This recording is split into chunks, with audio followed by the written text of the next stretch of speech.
नमस्कार साथियों, कैसे हो? आशा करता हूँ स्वस्थ होंगे। प्रकरण चल रहा था हमारा अव्यय का और बात हो रही थी उनके प्रकारों की। उन प्रकारों में कि हम लोग देख रहे थे वहाँ पे कि किस तरह के अव्यय पद हमारे सामने आ रहे हैं, किस किस शर्त के साथ या किन परिस्थितियों के साथ कौन से शब्द अव्यय बन रहे हैं, उनकी चर्चा चल रही थी। हमने संक्षेप में धातव्य बिंदुओं को देखा। अब विस्तृत चर्चा उनकी करते हैं। जो प्रथम धातव्य बिंदु था उसको हम यहाँ पे देखते हैं। स्वरादि निपातम अव्ययम। स्वरादि निपातम अव्ययम, यह पॉइंट था।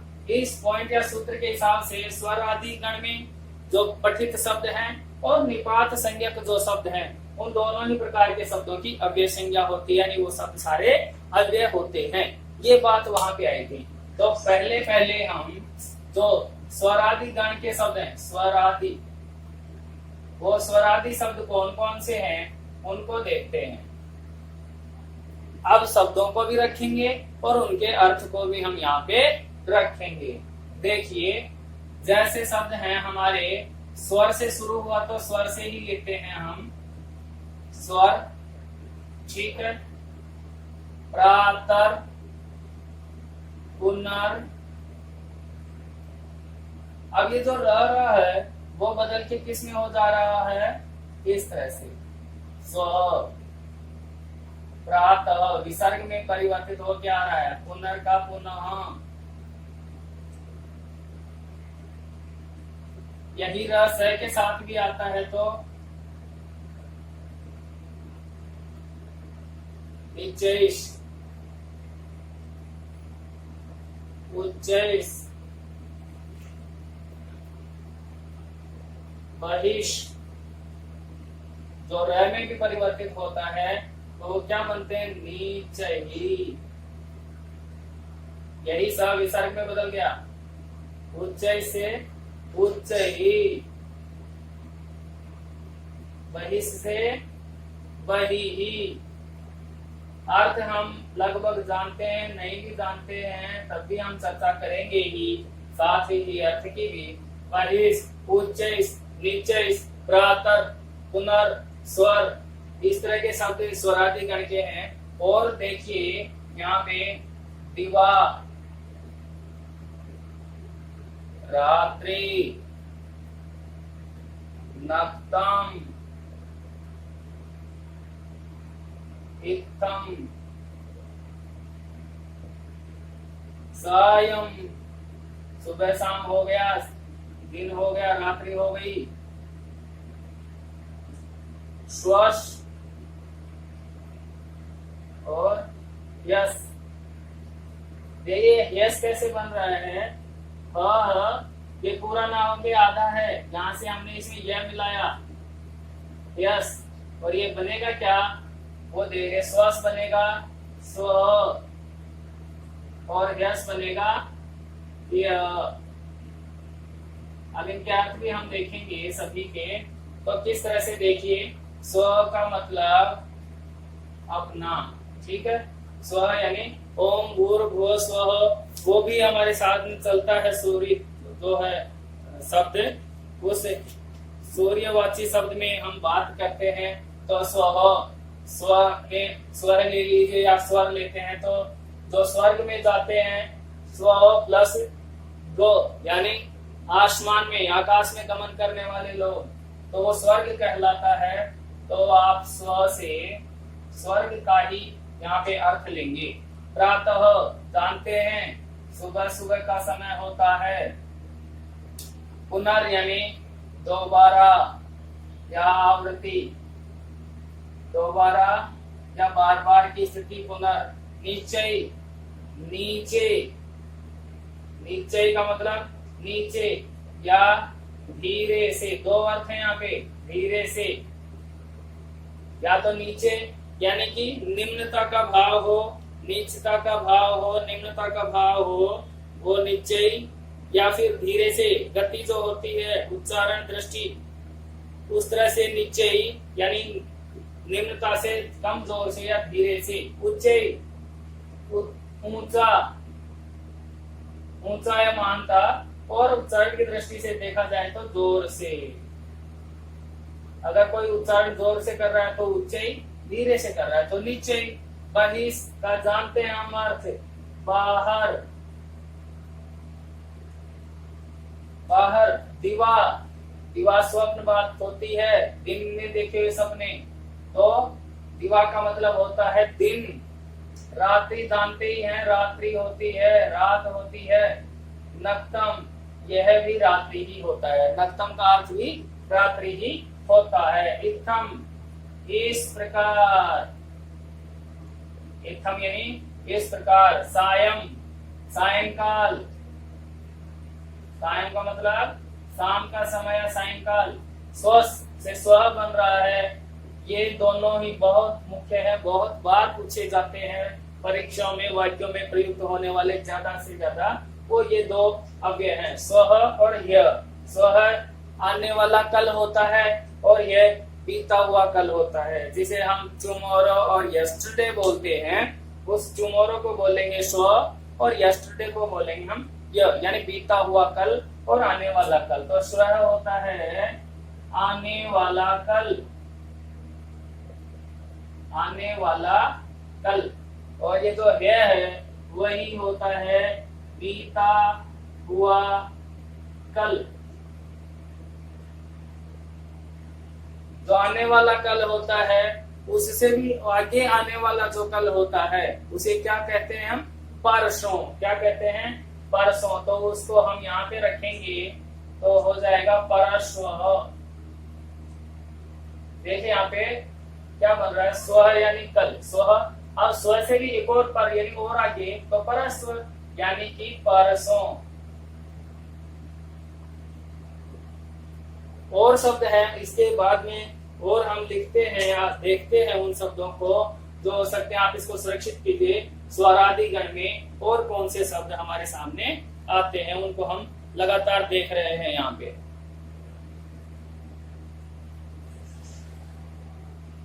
अर्थ के साथ देखते जाएंगे उन सभी शब्दों को, हमारा जो कार्य है वो बड़ा आसान हो जाता है।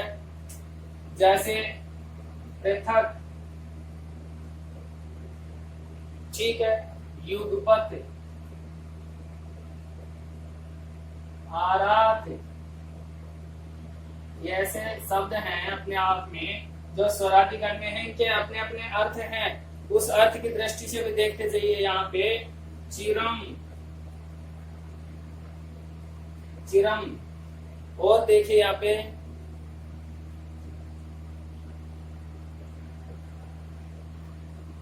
निकषा, निकषा, समया,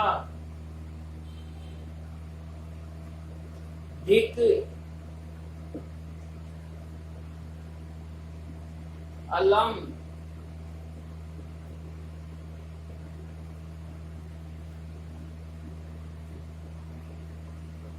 हंत, हे अरे, हे अरे, हंत, अलम, इस तरह बहुत सारे शब्द हैं। साकम, सार्धम,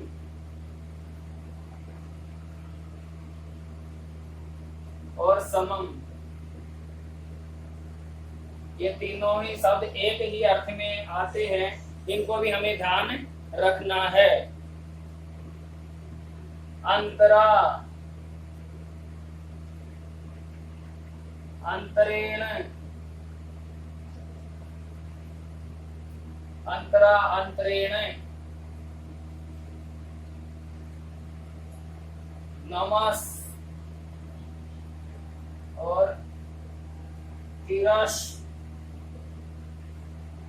ऐसे बहुत सारे अनेकों शब्द होंगे जिनको हम देख ही रहे हैं बार बार। सहसा, बिना, हेतु, अनेकों ऐसे शब्द हैं जो अर्थ की दृष्टि से एक ही अर्थ में रहते हैं, कहीं कोई बदलाव उनमें नहीं होता है, वो सारे के सारे अव्यय की श्रेणी में आते हैं। जैसे पूरा प्राचीन समय का बोध कराता है, पूरा, हेतु, पूरा, नाना, नाना, प्रायः, प्रायशः या प्रायः, इस तरह के अनेकों शब्द हैं, इनके अर्थ भी हम देखते चलते हैं साथ साथ। पृथक का मतलब होता ही है अलग से, कोई भी वस्तु अलग होती है तो उसको पृथक नाम से बोलते हैं, अलग से। युगपत का अर्थ होता है साथ साथ, साथ साथ, किन्हीं दो वस्तुओं को साथ साथ दिखाना हो तो उनके साथ में युगपत शब्द का अर्थ हम यहाँ पे रखते हैं। आरात, ये दो अर्थों में है। आरात जो शब्द है वो समीप और दूर, समीपात, दूरात, इस तरह से समीप और दूर के अर्थ में आरात प्रत्यय जो है वो निपात या शब्द स्वरादिगण में पठित है। चिरम, चिरम क्या होता है? दीर्घकालिक होता है, दीर्घकालिक, दीर्घकाल, लंबा समय, बहुत, चिरकाल जिसे बोलते हैं। निकषा, समया, ये दोनों ही जो शब्द हैं वो समीप के अर्थ में हैं, समीप, पास, इस अर्थ में वाक्य में प्रयुक्त होंगे। धिक, धिक्कारना होता है, निंदा करनी होती है किसी की, या भर्त्सना करनी होती है, निंदा, भर्त्सना, धिक्कारना, बुरा भला कहना, वो धिक शब्द से उस वाक्य में हम करेंगे। धिक, मूर्ख, यानी हे मूर्ख तुम्हें धिक्कार है। धिक, दुष्ट राजा, है ना, तो धिक दुष्ट राजा को बोलते हैं, दुष्टम राजानम, तो वहां पे हम धिक का प्रयोग वहां पे करेंगे। अलम जो शब्द है वो दो अर्थों में है, एक शब्द है, एक अर्थ है निषेध और दूसरा है यहाँ पे पर्याप्त। दो अर्थों में देखिए, निषेध, किसी को अगर कोई काम करने से मना करना हो तब भी अलम शब्द का प्रयोग, और पर्याप्त बोलना हो, बस बहुत हो गया, रहने दो, अब मत खिलाओ, मत खिलाओ, तो वो वहां पे पर्याप्त बताने के अर्थ में भी अलम का प्रयोग होता है। और दोनों ही जगह तृतीया विभक्ति का प्रयोग होता है अलम के साथ। तो निषेध और पर्याप्त शब्द के साथ में या इस अर्थ में अलम शब्द का अव्यय का जो अलम जो है वो अव्यय है और इन अर्थों में प्रयुक्त होता है। ये दुख का भाव, अंत, आय, मारा गया अश्वत्थामा, घोड़ा मारा गया, प्रिय पशु मारा गया, प्रिय जन स्वर्ग को चला गया, तो दुख की स्थिति, दुख का भाव बताने के लिए। ठीक है। हे, अरे, ये हम किसी को संबोधित करते हैं, पुकारते हैं, बुलाते हैं, तब आता है संबोधन के शब्द हे या अरे, ये भी अपने आप में अव्यय हैं। साकम, सार्धम, समम, ये हैं साथ, या यूं कहें के साथ, किसके साथ? तो उस शब्द के साथ में ये साकम, सार्धम और समम जो शब्द हैं, अव्यय पद हैं, ये हमें वहां पे प्रयुक्त हुए मिलेंगे वाक्य में। तो ये साथ के अर्थ में साकम, सार्धम और समम, और इनके साथ में तृतीया विभक्ति का प्रयोग भी वहां पे मिलेगा। अंतरा, बीच में, बीच में या मध्य, दो लोगों के बीच में, दो लोगों के मध्य, तो उस अर्थ में अंतरा शब्द। अंतरेण का अर्थ होता है बिना, यानी इसके बिना तो हमारा काम नहीं हो सकता, पुस्तक के बिना ज्ञान नहीं आ सकता, गुरु के बिना ज्ञान नहीं आ सकता, भक्ति के बिना मुक्ति नहीं है। इसके अर्थ में अंतरेण जो पद है, शब्द है अव्यय, वो बिना के अर्थ में यहाँ पे हमें दिखाई देता है। वाक्यों में भी इसी रूप में नमस् से बनता है नमः, या तो फिर नमस्कार, नमः या नमस्कार, ये प्रणाम करने के अर्थ में होते हैं। तिरस, तिरस क्या होता है? तिरस्कार जो होता है पराभव, पराभव अर्थ में, धिक्कारने के अर्थ में, हार बताने के अर्थ में, मरा हुआ या हारा हुआ के अर्थ में तिरस्कार के अर्थ। सहसा, अचानक, सहसा, अचानक या अकस्मात के अर्थ में सहसा कोई काम हो जाए, सहसा न विदित क्रियाम, यानी अचानक से कोई भी कार्य नहीं करना चाहिए। बिना, बिना के अर्थ में होता है, ये जो बिना है वो और अंतरेण दोनों बिना के अर्थ में, हेतु कारण, हेतु किस अर्थ में, कारण अर्थ में, किसी भी चीज का कारण होता है। किस हेतु आप आए हैं, मैं पढ़ने के हेतु आया हूँ, यानी के लिए, पढ़ने के लिए आया हूँ, कमाने के लिए आया हूँ। इस तरह के जो शब्द होते हैं, किस, वो जो काम हुआ है, क्रिया हुई है, उसके पीछे क्या कारण है, क्या हेतु है, उस अर्थ में हेतु शब्द जुड़ेगा तो कारण अर्थ में होगा। ठीक है। पूरा प्राचीन समय का, प्राचीन काल में, प्राचीन काल में पहले के जमाने, पूरा एक राजा आसी, इस तरह की कहानियां सुनते हैं हम, एक सिंह आसी, पूरा, तो पूरा प्राचीन काल के संबंध में। और नाना का मतलब होता है, नाना, प्रथम और विना, इन तीनों में ही द्वितीय, तृतीय, पंचमी जुड़ती है, वहां पे विभक्ति। तो नाना का अर्थ होता है अनेक। सुनते आए हैं, कहते आए हैं, नाना प्रकार के व्यंजन, नाना प्रकार के पशु पक्षी, तो अलग अलग या अनेकों के अर्थ में होता है। प्रायः यानी अक्सर, अक्सर, लगभग, लगभग ऐसा होता है, अक्सर ऐसा होता रहता है, प्रायः ऐसा होता रहता है। इस अर्थ में प्रायः इस शब्द का प्रयोग यहाँ पे हमें वाक्यों में देखने को मिलेगा। सुरक्षित कीजिए। और बढ़ते हैं हम आगे, कुछ एक शब्दों को और लेंगे यहाँ पे स्वरादिगण में, फिर चलेंगे हम निपात संज्ञक शब्दों की ओर।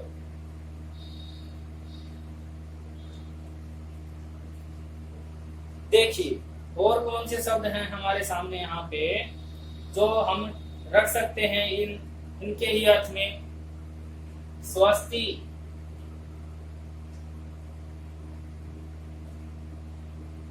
स्वधा, ऐसे कुछ एक शब्द हैं। स्वस्ति, स्वधा यानी हम पितरों को कुछ अर्पित करते हैं, अग्नि को कुछ अर्पित करते हैं, तो उनके लिए जो शब्द आते हैं वो हैं इस तरह से, दोषः, मृषः, मिथ्या, दोषा, मृषा, वृथा, इस तरह के और शब्द हैं बहुत सारे। मिथः, अथ, ये जो अथ है ये निपात संज्ञक में जाएगा। चलिए इसकी बात चर्चा हम आगे करेंगे। नमस हो गया, अभिक्ष हो गया, नक्त हो गया, समयाहा निक्षा हो गया, मुहु, मुहु, भूयः, भूयस्से, भूयः, मुहु से मुहु, इस तरह के शब्द बन रहे हैं। इनके भी हम अर्थ सहित देखेंगे। सत्यम, नित्यम, और क्या हो सकता है शब्द, सत्यम, नित्यम, इस प्रकार और भी अगर शब्द हों तो वो इस स्वरादि गण में आ जाएंगे। निपात संज्ञक या जो प्रातिच आदेय है उनको छोड़ करके सारे स्वरादि गण में आ रहे हैं। प्रत्यांत शब्दों की बात अलग से है अपने आप में। स्वस्ति, कल्याण, मंगल कामना, कल्याण के अर्थ में, मंगल कामना के अर्थ में। स्वधा, पितरों का तर्पण, पितर जो होते हैं उन पितरों को हवि, बलि या तर्पण जो भी करते हैं उसको स्वधा बोलते हैं। दोषा, दोषा रात्रि होती है, दोषा, प्रदोषा। मृषा, झूठ होता है, झूठ या झूठा। वृथा, व्यर्थ, वृथा, व्यर्थ के अर्थ में। मिथः, ये मिथ्या है क्या होता है इसको भी हम यहाँ पे देखते हैं। ये मिथ्या होता है साथ, मिथ्या का मतलब साथ साथ। युग्म, युग्म जहां बात होती है वहां पे मिथ्या होता है। और देखिए यहाँ पे मुहु, बार बार, मुहुर अनुपतति छंदने बद्ध दृष्टि। जब रथ चल रहा होता है आगे राजा का, तीर कमान लिए घूम रहे हैं उनके पीछे, हिरण के पीछे, तो वही हिरण उस रथ पर ऐसे पीछे मुंह करके बार बार टकटकी लगाए देख रहा है कहीं बाण मेरे शरीर में ना घुस जाए। ऐसे मुहुर अनुपत्ति वाला मुहु जो है बार बार आवृत्ति पुनरावृत्ति के अर्थ में मुहु। भूयः यह भी बार बार के अर्थ में या पुनः के अर्थ में, पुनः या बार बार दोबारा इस अर्थ में भूयः सत्यम होता ही है, सत्य और नित्य सदा इस तरह के शब्द होते हैं। मिथ्या, मिथ्या भी है एक शब्द, तो वह भी झूठ के अर्थ में, झूठ। ऐसे शब्द जो है स्वरादि गण में पठित हमारे सामने आते हैं। विहायस और है शब्द, तो इनको विहायस, विहायस यानी आकाश, विहायस आकाश, आकाश में, ये इस तरह के शब्द स्वरादि गण के शब्द हैं और ये अव्यय संज्ञक हैं।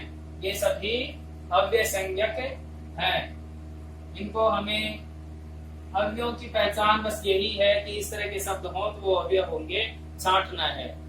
क्यों, कैसे है आसान कि कहीं लिंग का, कहीं वचन का, कहीं भी पुरुष का इनमें कहीं विधान नहीं हो रहा है, कोई परिवर्तन नहीं हो रहा है। जैसे कर्ता कर्म कर्ण के हिसाब से सुपाधि प्रत्यय लगते हैं, उन प्रत्ययों के हिसाब से टाप डाप चाप स्त्रीलिंग के प्रत्यय, इस तरह के जो शब्द होते हैं उनको छोड़ दीजिए, क्योंकि उनके रूप चलते हैं। यहाँ बिना रूप के एक ही समान स्थिति में बिना परिवर्तित हुए किसी भी वचन में, किसी भी पुरुष में चाहे वाक्य चल रहा हो, किसी भी काल का, भविष्य, वर्तमान, भूत का हो, ये शब्द जो अव्यय है वो परिवर्तित नहीं होते, एक ही रूप में हमेशा वहां पे प्रयुक्त होते हैं। अब हम चलेंगे आगे, जो निपात संज्ञक हैं। स्वरादि की बात होगी, निपात की बात अब होगी, उसको भी हम यहाँ पे देखते हैं। निपात संज्ञक जो शब्द हैं उनको हमने रखा है दो तरह से। निपातों को हमने दो वर्गों में रखा। इस निपात की बात कर रहे हैं तो दो तरह से लिया हमने, एक तो चादय और एक लिया प्रादय। प्रादय में 22 जो प्र, परा इत्यादि हैं वो, और चादय में च, ह, वा, किल, खलु, माँ, इस तरह के शब्द होंगे वो होंगे। ये चादय जो हैं वो द्रव्यवाची रहते यानी वस्तुओं के नाम से इतर हैं, और प्रादय जो है 22 उन्हें हम उपसर्ग कहते हैं, लेकिन वो उपसर्ग बनते हैं किसी धातु या क्रिया के साथ प्रयुक्त होकर के। जब तक वो किसी धातु या क्रिया के साथ नहीं जुड़ते वो प्रादि जो 22 हैं वो भी निपात संज्ञक ही होते हैं। तो चादय और प्रादय दोनों ही निपात संज्ञक हैं और ऐसी स्थिति में वो अव्यय के रूप में जाने जाते हैं। तो अब इनको भी हम यहाँ पे देखते हैं किस तरह से। च, ह, वा, किल, खलु, ठीक है ना। ये जो है इनको हम रख रहे हैं यहाँ पे। अर्थ की दृष्टि से देखना हो तो देखिए एक एक को रखना पड़ेगा। हम रख रहे हैं सबको। प्रादय को इस तरफ रखेंगे, इन चादय को इस तरह से, च, ह, वा, किल, खलु, और देखिए एव, ही, नूनम, इव, एवं, इस तरह से बहुत सारे शब्द होंगे हमारे सामने। नेत, नैत, नेत, अथ, अथ या अथो एक ही बात है, बार बार आते हैं ऐसे। चेत, यदि, यद्यपि, इस तरह के और भी शब्द हैं जो होते हैं इस तरह से तादीय में परिगणित होते हैं, निपात संज्ञक होते हैं। इनके अर्थ यहाँ पे अगर हम देखेंगे तो देखिए, च का अर्थ होता है और, है का अर्थ प्रसिद्ध अर्थ में, कोई भी वस्तु प्रसिद्ध होती है तो इस तरह का अव्यय या निपात हमें वहां पे देखा जाता है। अक्सर ये जो निपात है और ये वैदिक लकार के जो शब्द होते हैं उनके साथ वैदिक वाक्यों में अक्सर देखे जाते हैं। वा का मतलब होता है अथवा, अथवा या विकल्प। वह जब शब्द होता है वहां पे विकल्प होता है, मतलब या तो ये या ये, इस तरह के जब वहां पे व्यवस्था हो तो वह विकल्प का ये या जो अव्यय है इसका प्रयोग वहां पे देखने को मिलता है। अब शब्द है हमारा किल। किल का अर्थ होता है वार्ता। ये जो किल है ये वार्ता के अर्थ में प्रयुक्त होता है। किल खलु जो होता है एक तो निषेध और एक निश्चय। निषेध और दूसरा अर्थ है निश्चय। निश्चित रूप से किसी को कहना हो तब भी हम खलु का प्रयोग करते हैं, और अगर निषेध मना करना हो तब भी खलु का प्रयोग करते हैं। वो अर्थ की दृष्टि से हम वाक्यों में प्रयोग करके देखेंगे। एव का मतलब होता है ही, यानी वही कहना हो तो एव, सह एव, वही, ही जो होता है ही अर्थ में भी होता है और क्योंकि अर्थ में भी होता है।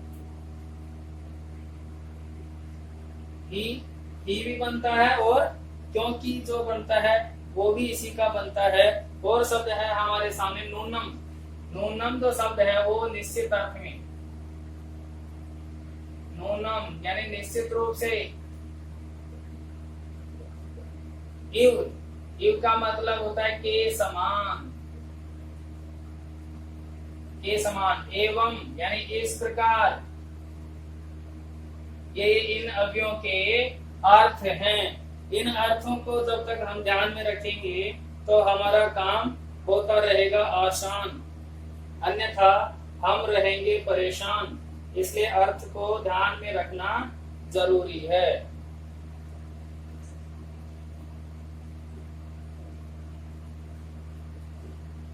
नेत जो होता है न, इस प्रकार से नहीं होता है, ऐसा हो सकता है, ऐसा नहीं हो सकता है। जब द्विधि भाव में व्यक्ति फंस जाता है उस स्थिति को हम कहते हैं किसी के प्रति शंका करना, संदेह की स्थिति करना। तो शंका या संदेह,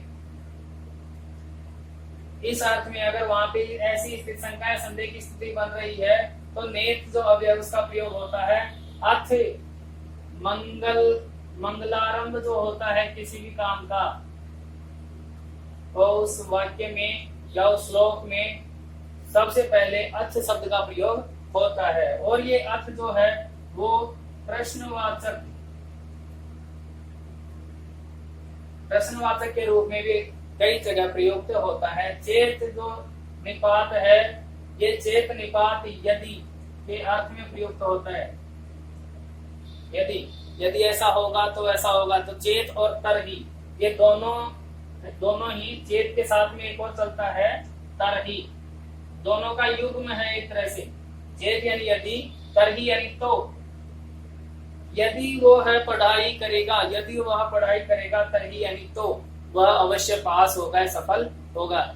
चेत सह पठिष्यति चेत साफल्यम अपि भविष्यति, यानी वह अगर पढ़ेगा तो सफलता भी उसको प्राप्त होगी। इस प्रकार के वहां पे वाक्यों में ये अव्यपद देखे जाते हैं। यदि अपने इसी यदि के अर्थ में प्रयुक्त होता है। हमारी बात हो गई स्वरादि की, निपात की, और जो प्रादीय हैं 22 परा इत्यादि, उनकी भी चर्चा यहाँ पे करेंगे। तो वो चर्चा जब होगी, ये उपसर्ग के प्रसंग वहां पे इस चर्चा को लेके चलेंगे। लेकिन परा इत्यादि जो अकेले में है, स्वतंत्र अवस्था में है, तब वो निपात हैं और अव्यय हैं। वो अगर क्रियापद या धातु के साथ जुड़ते हैं तो उपसर्ग बनेंगे। तो इन परपरा जो 22 है प्रादि, इनकी चर्चा हम उपसर्ग के प्रसंग में, प्रकरण में वहां पे करेंगे। और जो था अव्यय भाव समास वाला, अव्यय भाव समास में भी दूसरा जो पॉइंट है इसके बाद में, उस अव्ययी भाव समास के जो उदाहरण थे उनको भी हमने अव्यय की श्रेणी में परिगणित करने की बात की थी। तो अव्ययी भाव समास के उदाहरण जो हैं उनको देखिए। अव्ययी भाव समास एक समासिक पद, सामासिक पद बोल दे दीजिए या फिर समस्त पद, एक ही बात है,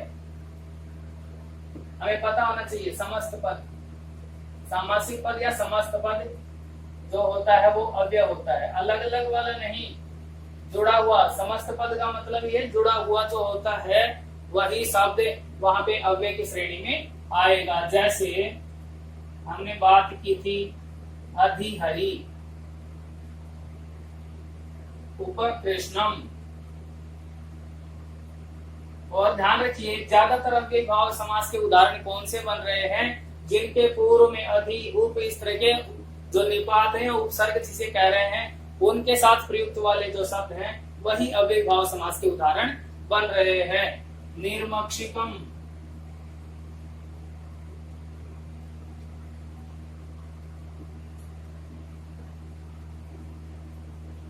सुमद्रम,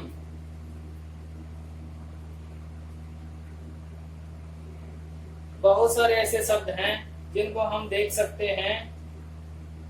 अधिहरि, उपकृष्णम, निर्मक्षिकम, यथाशक्ति,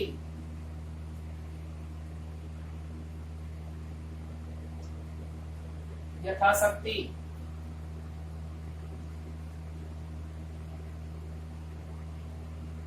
पंचगंगम,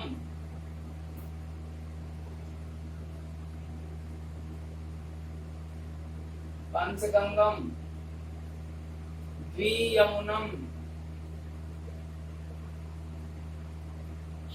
इस तरह के जो शब्द हैं वो सारे अव्ययी भाव समास के उदाहरण बनते हैं। तो ऐसे शब्द भी वहां पे अव्यय की श्रेणी में आते हैं। इन शब्दों को हमें ध्यान रखना है।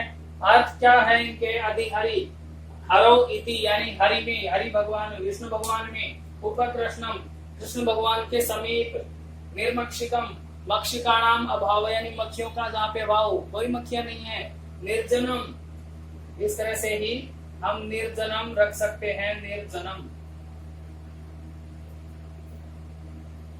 निर्जनम शब्द जो है निष्क्रांतो जनाः, निर्जनम, मक्षिकाणाम अभाव, जनानाम अभाव, इस तरह से निर्मक्षिकम, निर्जनम, समुद्रम, मद्राणाम संपत्ति, संपत्ति के अर्थ में, यथाशक्ति अपनी सामर्थ्य के अर्थ में, पंचगंगम 5 गंगाओं नदियों का समूह, द्वियमुनम 2 नदियों के समूह, यमुना नदियों का, निर्जनम जलन यानी लोगों का अभाव। इस तरह के जो शब्द हैं उन शब्दों को हम अव्यय की श्रेणी में रखते हैं। चूंकि ये शब्द अव्ययी भाव समास के शब्द हैं तो अव्ययी भाव के सभी शब्द अव्यय बन जाते हैं। तो अव्ययी भाव के समास के जो शब्द हैं वो लगभग उपसर्ग सहित हैं, सभी के सभी, कुछ में गिनती है ये 2-1, बाकी ये गिनती वाले द्विगु समास में जाते हैं। लेकिन यहाँ नदियों का नाम है चूंकि, इसलिए ये वैसे समास का प्रकरण है वहां पे चर्चा होगी।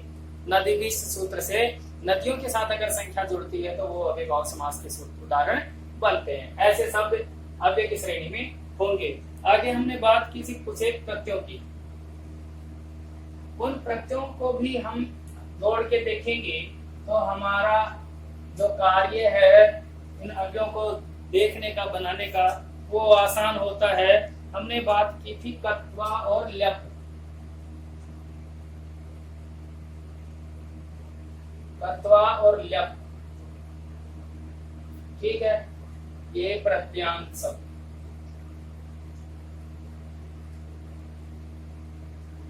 तत्वा और ल्यप प्रत्यांत शब्द अव्यय होते हैं। तत्वा और ल्यप प्रत्यांत शब्द अव्यय होते हैं। बात थी यहाँ पे त्वा की, यहाँ पे य की।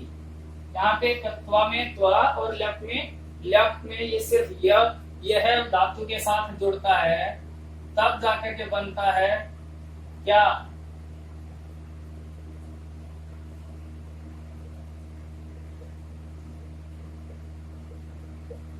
अव्यय पर।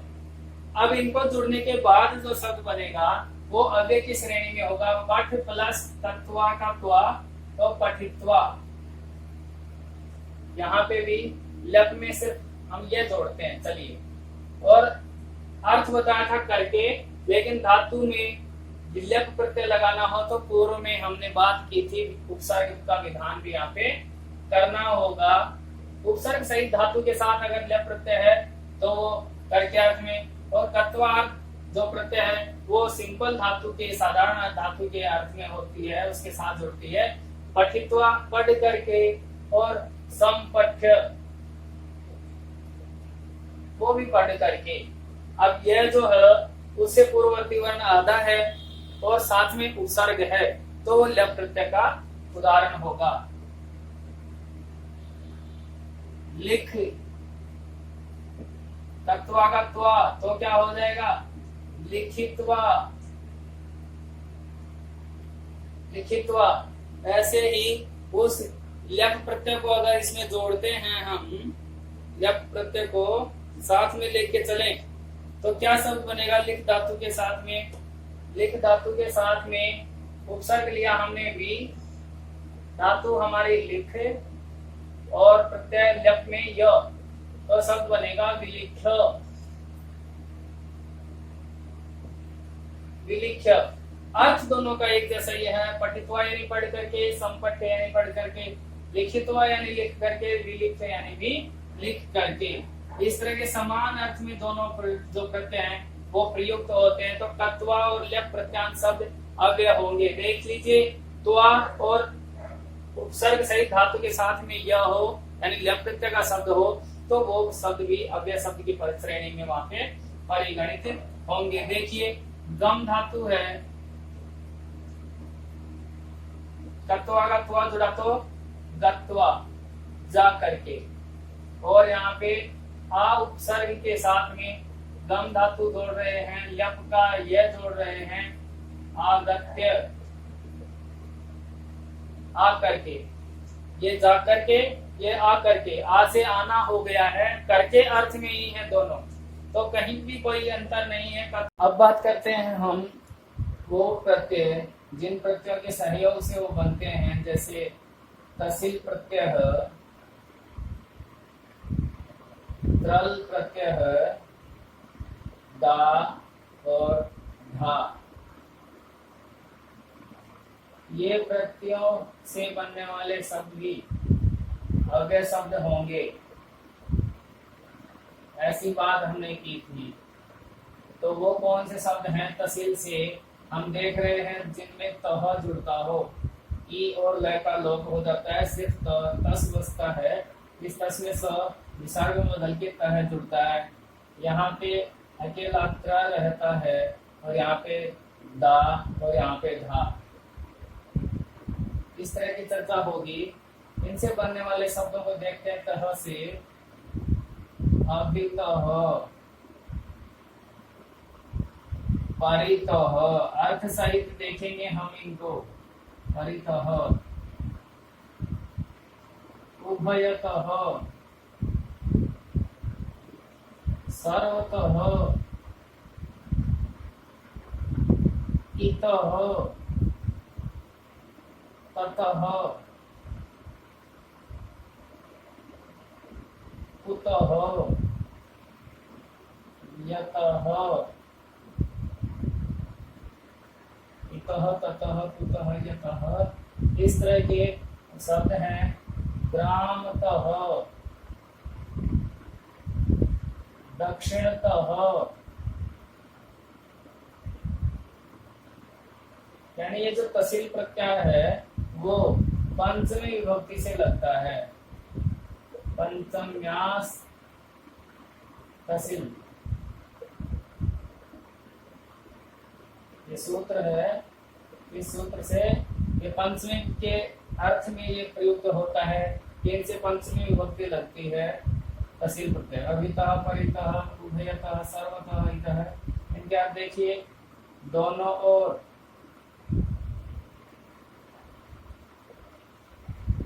ये चारों ओर,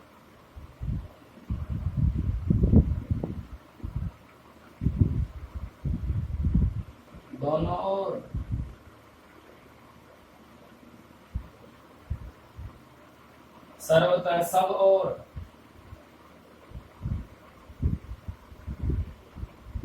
इतः यहाँ से, ततः वहां से,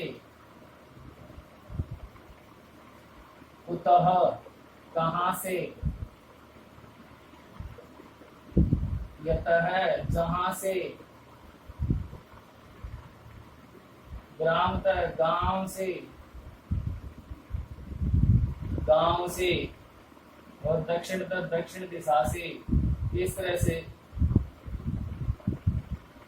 हम देख सकते हैं पंचमी के अर्थ में ये सभी तहसील प्रत्यांत शब्द बन रहे हैं।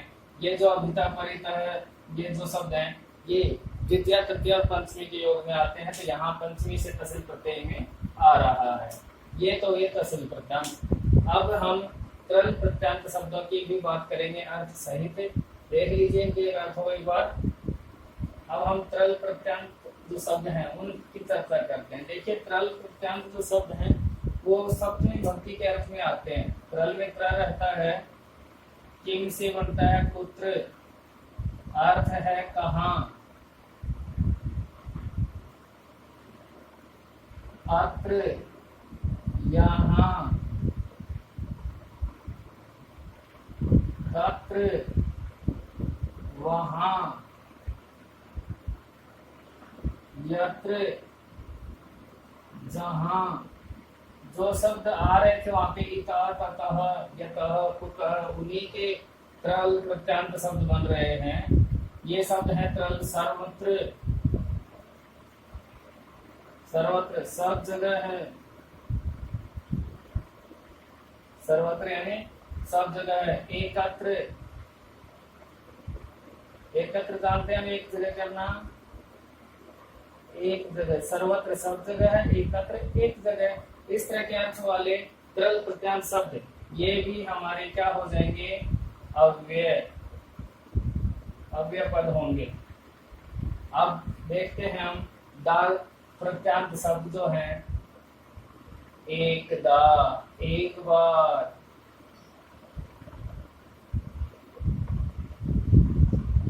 सदा, हमेशा। इनके अर्थ हैं सर्वदा। सर्वदा का मतलब भी हमेशा ही होता है। ये दा प्रत्यांत शब्द देख लीजिए, ये तीनों ये भी अव्यय पद हो गए। धा प्रत्यांत शब्दों को देखिए, यहाँ से हम देखते हैं धा प्रत्यांत शब्दों को। एक धा, एक प्रकार अर्थ में, एक धा, द्विधा दो प्रकार से, पंचधा, त्रिधा, चतुर्धा, पंचधा। इस तरह के जो धा प्रत्यांत शब्द हैं वो आ जाते हैं। एक द्विधा त्रिधा भी बनते हैं। तो ये शब्द हैं हमारे सामने जो अव्यय पद बनते हैं। और जो प्रत्यांत शब्द हैं उनको भी देख लेते हैं हम उन अव्ययों की चर्चा कर रहे हैं जो किसी भी रूप में प्रयुक्त होते हैं। उनका रूप किस तरह से बनते आ रहा है वो उसी रूप में बने रहेंगे। तो उस रूप को हम यहाँ पे देख रहे हैं, किन प्रत्ययों की सहायता से बनते हैं। ये है मकारांत, मकारांत प्रत्यांत, ऐसे प्रत्यय जिनके अंत में न आता हो। मकारांत प्रत्यांत शब्द अव्यय होंगे। जो मकारांत शब्द प्रत्यय होते हैं जैसे तुमुन, नूल, तो ये दोनों ही प्रत्यय क्या हैं, मकारांत हैं। किस प्रकार से हैं देखिए, तुमुन ये प्रत्यय है। तुमुन में क्या शेष रहता है, तुम। अंतिम जो उ और न है इनका संज्ञा और लोप हो जाता है तो तुम शेष रहता है। यानी किसी भी धातु में सिर्फ तुम जुड़ता है। और आगे एक और जो प्रत्यय बताया हमने, नमुल। इस नमुल में भी उ और ल की संज्ञा, न की संज्ञा होकर के बचता है हमारे पास में अम। तो देख लीजिए आप यहाँ पे दोनों ही जगह म हलंत में है, मकारांत है, प्रत्यय है। मकारांत प्रत्यांत शब्द जो होंगे अव्यय होंगे। अब इन प्रत्ययों से बनने वाले जो शब्द हैं वो अव्यय शब्द की या अव्यय पद की श्रेणी में आएंगे। देखिए पाठ धातु है, तुम उन प्रत्यय का तुम जोड़ा क्या बना, पठितुम यानी पढ़ने के लिए। खाद प्लस तुम उनका तुम, खादितुम खाने के लिए अर्थ में होता है ये तुम उन प्रत्यय। चल प्लस तुम, चलितुम चलने के लिए। हस प्लस तुम उनका तुम, हसितुम हसितुम हंसने के लिए। गम प्लस तुमुन, गंतुम जाने के लिए। अनेकों अर्थ वाले जो शब्द हैं अलग अलग तुमुन प्रत्यांत है। तो पठितुम, खादितुम, चलितुम, हसितुम, गंतुम, धावितुम, इस तरह के तुम की आवाज वाले, साउंड वाले, ध्वनि वाले जो भी शब्द हों वो सभी शब्द क्या होंगे, अव्यय होंगे। अनुमूल में अम वाला देख लीजिए, श्रु धातु से हमने बात की थी। हम प्रत्यय नून का अम जोड़ने पर बन रहे थे श्रावण, और इसकी बारंबारता आवृत्ति होने पर बन रहा है श्रावम श्रावम। सुनो सुनो, स्मृत, स्मृत धातु से अम करके स्मारम स्मारम, याद करो याद करो, स्मारम स्मारम, याद करो याद करो। तो इस तरह के शब्द जो हैं वो मकारांत प्रत्यांत शब्द हैं। तो ये शब्द हमारे क्या हो जाते हैं, अव्यय पद हो जाते हैं। तो इन शब्दों को ध्यान रखिए, चलितुम, पठितुम, हसितुम, गंतुम, श्रावम श्रावम, स्मारम स्मारम, इस तरह के प्रचलनम प्रचलनम, इस तरह के शब्द, ये सारे शब्द अव्यय शब्द की श्रेणी में आते हैं। अब और हम देखना चाहें, एक प्रकार और है हमारे सामने, वो है बहुव्रीहि समास का। बहुव्रीहि समास के उदाहरण में हमने देखा था वहां पे कि जो व्यतिहार बहुव्रीहि है, व्यतिहार बहुव्रीहि, व्यतिहार बहुव्रीहि, व्यतिहार बहुव्रीहि समास जो है वहां पे बात हुई थी इनमें बनने वाले जो समस्त पद हैं यानी सामासिक पद जुड़े हुए, उसका समास विग्रह नहीं, सामासिक पद यानी जुड़े हुए जो शब्द हैं वो सभी शब्द यहाँ पर प्रयुक्त होते हैं एक तरह से अव्यय पद के रूप में। बहुव्रीहि के सामासिक पद, सामासिक पद अव्यय होंगे। ये अव्यय होंगे तो कौन से हैं, जैसे हमने बात की थी केशा केशी, केशा केशी, दंडा दंडी, दंडा दंडी, मुस्का मुस्ती, मुस्का मुस्ती, बाहु बाहवी,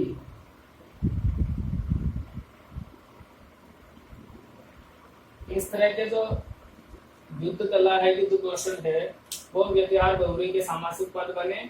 और इनके अगर विग्रह करते हैं तो अलग अलग केसेषु विरित्वा इदं युद्धम प्रवृत्तम, तो केशा केशी बनता है। दंडा दंडी, दंडेश दंडेश प्रत्यय, लठ मार मार करके जो लड़ाई होती है वो दंडा दंडी। मुष्टा मुष्टि होती है, बाहु बाहु भी होता है। इस प्रकार की जो युद्ध कलाएं हैं उनको भी हम, इन शब्दों को भी हम अव्यय की श्रेणी में रखेंगे। बाल खींच खींच करके, डंडे मार मार करके, मुक्का मुक्की के हिसाब से, और बाहु भुजाएं पकड़ पकड़ के मल्ल युद्ध की तरह, इस तरह की युद्ध के कौशल जो हैं वो शब्द भी हमारे अव्यय पद बनते हैं। अब हम चर्चा करेंगे आगे कि इन अव्यय पदों का प्रयोग किस तरह से वाक्यों में होता है। तो इन शब्दों का वाक्य प्रयोग और साथ ही प्रकृति के प्रश्न, अव्यय पदों से संबंधित जो प्रश्न बन सकते हैं, किस किस प्रकृति के प्रश्न पूछे जाते हैं, उन प्रश्नों पर चर्चा होगी, वो होगी अगली क्लास में। तो मिलते हैं उस प्रश्नमाला और इन वाक्य प्रयोग के माध्यम से हम अव्यय पदों को समझने का प्रयास करेंगे। बने रहिए हमारे साथ, तब तक के लिए जय हिंद, जय भारत।